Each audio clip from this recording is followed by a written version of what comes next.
Hi, this is Michael Harris of the FASD Elephant and also of the Indian Health Board of Minneapolis. I want to welcome you to my short video series on various FASD topics. This is the third installment of the four mini-series on how to deliver praise properly to someone with FASD. And I want to thank you for waiting. This one took a little while to come out, but my life is getting back to normal. Anyways, the reasons that we give praise is just a quick review. We give praise to deepen a relationship, increase or build self-esteem, and reinforce preferred behaviors. So that's why we use praise. And also in the first video, we learned how to praise. And basically that's say something about what the kid did that was either neutral or positive, and then state the benefit to the kid. It's really important to make sure that that benefit is about what for the kid and not for the adult. Then in the last video, we learned how to assess the praise response. So are you getting the response that you want from your praise, or is your praise being rejected, whether it's verbally or in a hostile way or even aggressively? So that's a quick rehash of that. Now, the main topic of today is about how to schedule praise for these hard to praise kids. Those who reject the praise either verbally, which is a level B response, hostilely, which is a level C response, or aggressively, which is a level D response. Now, here's how you do it. If you're getting a level A response for your praise, which is basically that the kid accepts the praise, then you're good.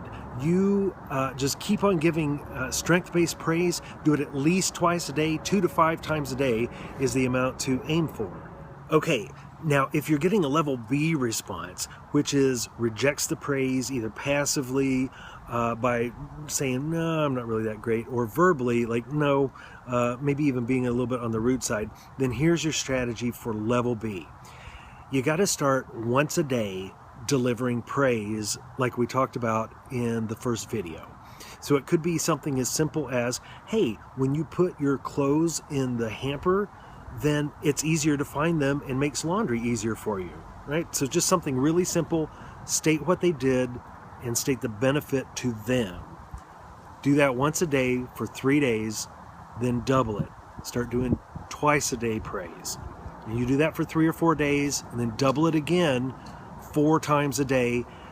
After 3 or 4 days, double it again, and you're giving praise 8 times a day. So at the end of 2 weeks, you're going to be giving praise at least 8 times a day. Okay, now we're getting into the more challenging response levels. Response level C, which is when the kid is rejecting the praise in a hostile way.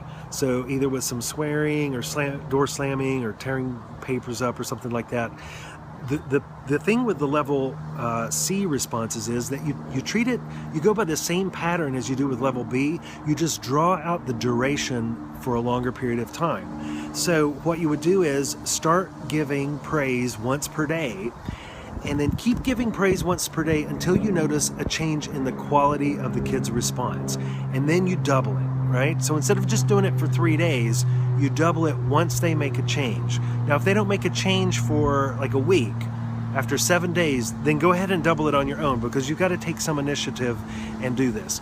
So then you're giving praise twice a day until they have a change in their quality of response, and then you double it again to 4 times a day, and then double it again to 8 times a day after you notice that response. Now we're getting into the hostile and aggressive responses, the level D responses. Now the challenge with these kids is their self-esteem is so low that they can't accept any kind of praise face to face. So here's what you got to do. You got to start with a little more distance. So you can either text a praise to them. If they use email, I guess you could email a praise. Most kids will use text nowadays, or put a post-it note or a little note somewhere. Same kind of praise. Pick something neutral and then state the benefit to them, but you got to do it from a distance, right? You have to use that distance for the first 3 to 7 days. Now, after a week of that, I want you to start experimenting with the face-to-face kind of response, or praise, I mean, and start testing that out, and then follow the directions for level C.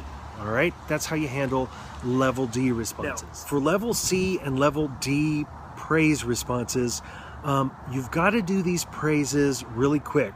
They're kind of like a flyby. So you walk to the kid and you say, hey, I noticed that you picked up your clothes. That's going to make it easier for you to find them tomorrow morning when you go to school, and then walk away.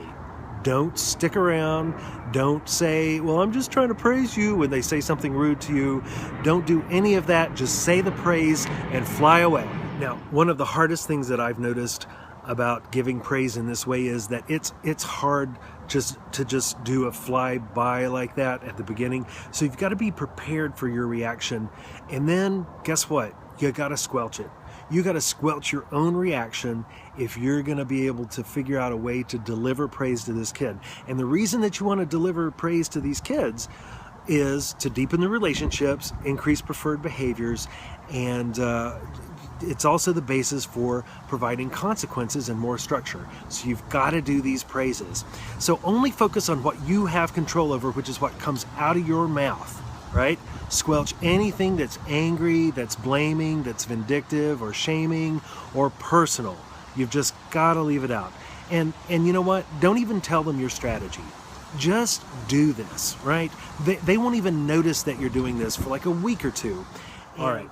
Now, finally, the last thing is I'd like for folks to put their comments. If you have questions or if you've tried this and how it works, I'd love to hear about that.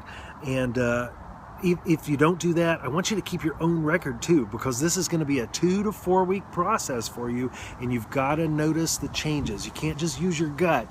You want to write it down and figure out what is working for you and what isn't, right?